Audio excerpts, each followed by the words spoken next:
So far, 10 cars have come and gone in the Jon Coupland Cars Advent Calendar Countdown to Christmas of previous cars that have been in the collection. We've discussed a lot of them and their fate and what they're doing now. We've discussed financial mistakes, we've discussed things that I genuinely regretted selling and things that I thought I would never own. What's in at number 2 then, with tomorrow being the big reveal, and I think you're going to love it. Let's take a look at one that was just pipped to the post. In at number 2 on the Advent Calendar Countdown of cars. You're going to like this one. At least I hope you're going to like this one. Of course, it's another Proton, and considering I've bought probably, 11 in the past 4 years, there were always going to be more Protons featured on this countdown.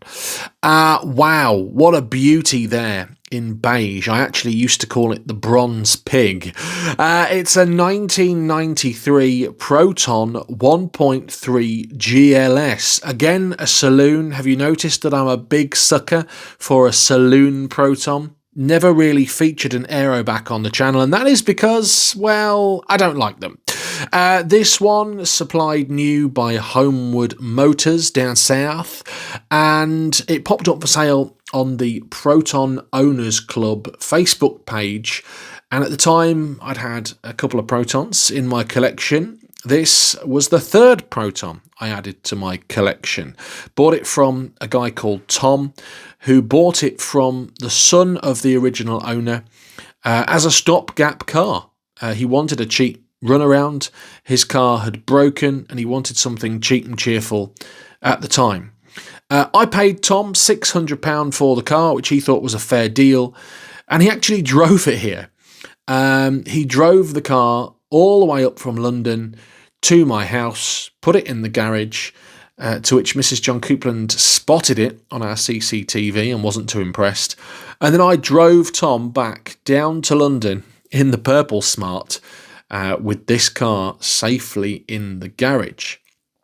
And when I got it, in fairness to Tom, it had been used as a car.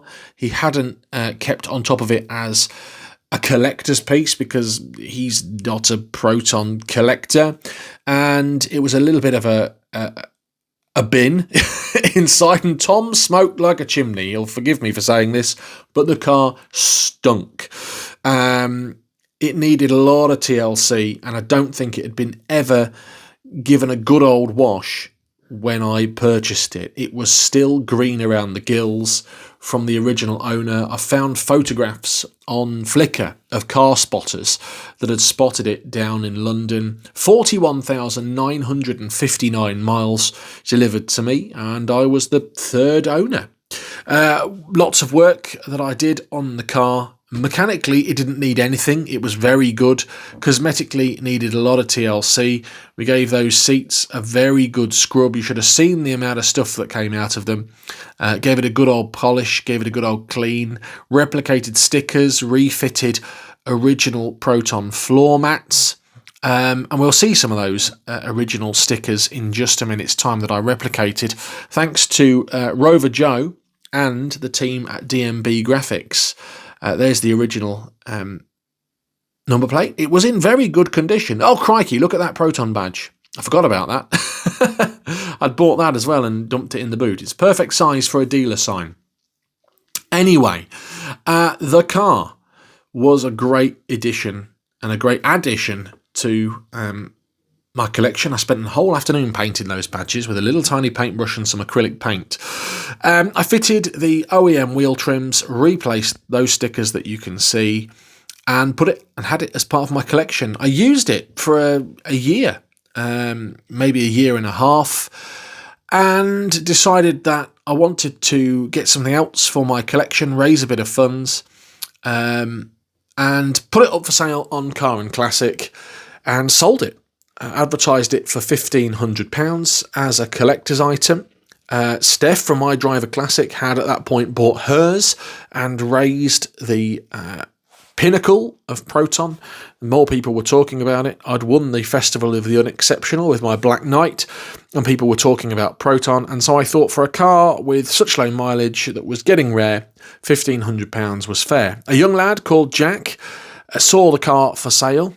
He was a content creator based in Norfolk, came and drove it with his mum, really nice guy, and he wanted to buy it. And I saw a little bit of myself in him, and I said to him, look, you are the right person for this car.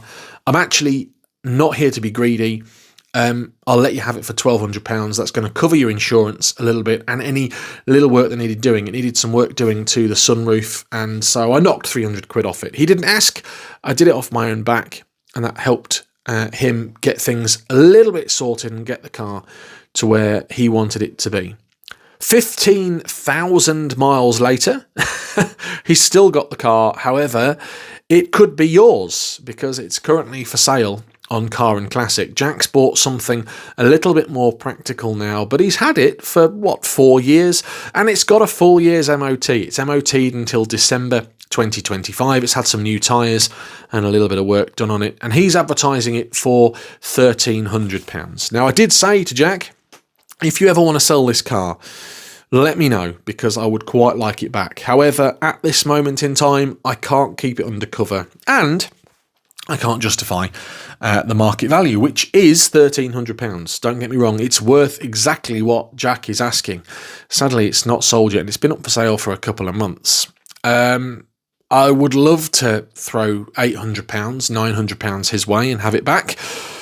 And maybe he'll watch this video and say, John, actually, yeah, you can have it back for that price. So it might come back to the Jon Coupland collection in the near future, should I be able to have a good old chat with Jack and get it for a price that I can afford and justify. If not, well, it could be yours. Have a look on Car and Classic if you fancy it. Why did I sell it? Well, at the time, I was running out of space. I didn't have my big garage built properly, and I was wanting a little bit of cash out of the collection to buy other things and fund other projects.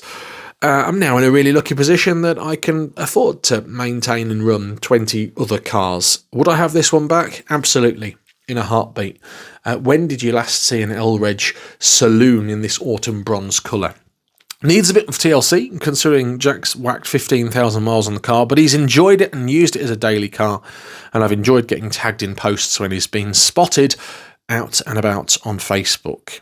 That was number 2. It was pipped to the post only just by number 1, which you will see tomorrow. But what do you reckon to this lovely bronze pig? Should I have kept this one as part of my collection? Should I buy it back, or should I leave it? We have it then, another peek at another car from the Coupland collection on our 12 days to Christmas countdown.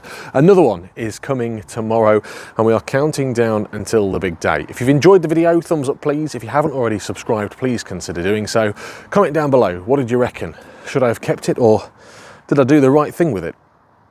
There are so many more Proton related videos on the channel, and I've actually selected a couple that I think you might like here on this page. Give them a click to watch them now. Don't forget to subscribe for more Proton fun and lots more videos coming soon.